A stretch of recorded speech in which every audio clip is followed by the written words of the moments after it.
Hi, you guys. I'm Willow Bradner, the Accidental Psychic, and today we are talking about the anatomy of overwhelm. And why are we talking about overwhelm? Because you want to understand more about your intuition. You want to really understand this amazing tool that lives inside of you that is going to give you great information and unlock your freedom and give you the opportunity to really live within your passion projects. So what is overwhelm and why is it stopping you from really using your intuition? Our brains get on this idea of overdrive where we can't hear our innate intuitive voice, which lives here, here, and a little bit right here. So if we're up here in our thinking brains and we're trying to solve problems, our ego's in overdrive and it can't allow for the intuition to come in and really help solve the problems. That's where you really solve, is when your intuition is enacted. So what is overwhelm? One thing that I want you to just look at right now is how much of the anxiety that you have in your life is yours. How much anxiety in your life is actually yours? And how much of it is you picking up other people's anxiety? Are you somebody who tends to care and then carry? Because we can care, but we don't want to carry other people's things. We don't want to carry other people's business, and we don't want to solve for other people. We want to solve for ourselves. Our job here is just to do you, to do us, to do our individual selves, okay? So really look at where the anxiety in your life lives and how often and how many times have you picked up other people's business and carried it with you. This is a major, major part of overwhelm, is a lot of us try to fix and solve for other people. And I want to give you an example. My husband and I had just had a baby, and we moved into our new home, and he was what I consider to be postpartum depressed. And I was on about fixing this. I am very much a solution-driven person, and so it's always my goal to try to fix whatever the problem might be. And in this case, it was my husband, and he was just really unhappy. And it was the conversation that we were having over and over and over again about his happiness. And I was like this dancing, crazy person trying to make him happy, like having friends over and throwing dinner parties because I thought he was lonely, making sure he got enough time off to go ride his dirt bike because maybe that would make him happy, or maybe I should just be naked more often and throw myself at him and that would make him happy. But nothing was working, and so I decided we should go to therapy. I do believe that when there's a recurring theme in a relationship, when you're on a broken record, it's time to go get a third-party interpreter, because clearly my trying to control the situation or fix the situation wasn't working.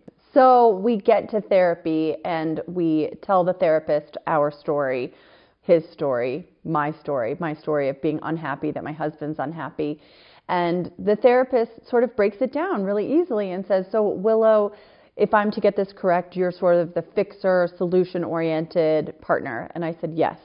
And then he looks to Aaron and he says, and you just kind of want to process your emotions and feel them out, and you want to be heard. Am I getting that right?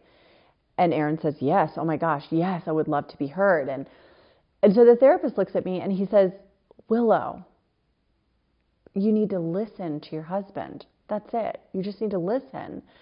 And I was like, listen? You want me to listen? That's the solution? You want me to listen?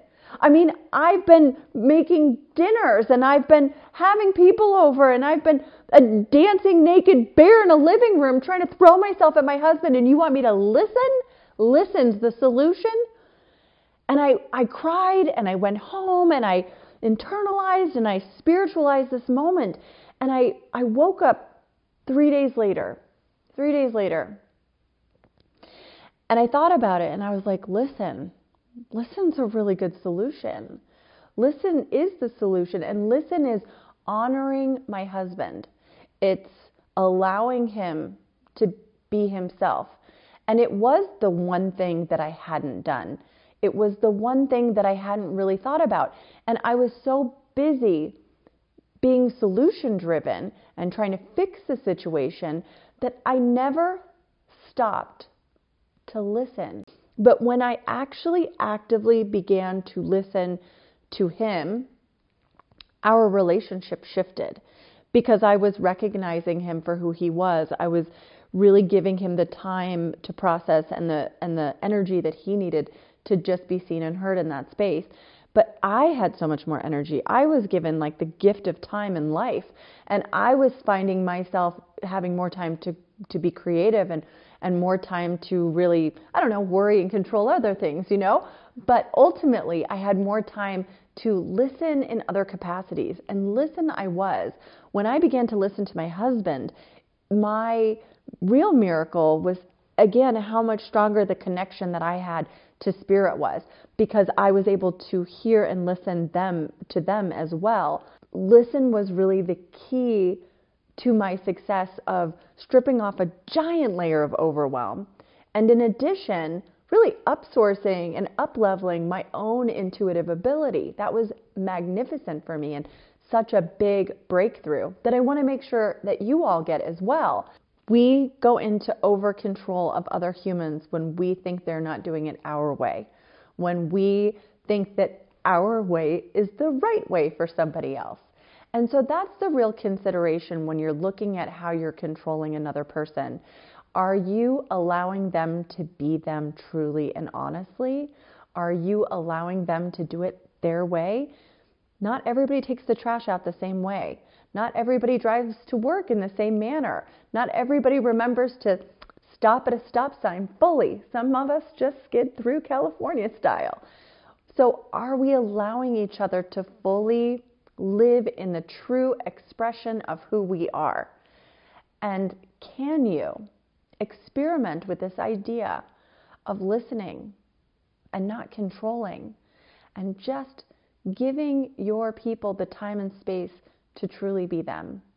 And as you do so, can you listen just a little bit for spirit as well and see if you can't tap into that intuitive voice for yourself? Because it's all there in this one spot. And when you relieve yourself of controlling other people, you will have so much more energy and such a better relationship with yourself and your spirit. This is Willow Bradner, Accidental Psychic. Peace in.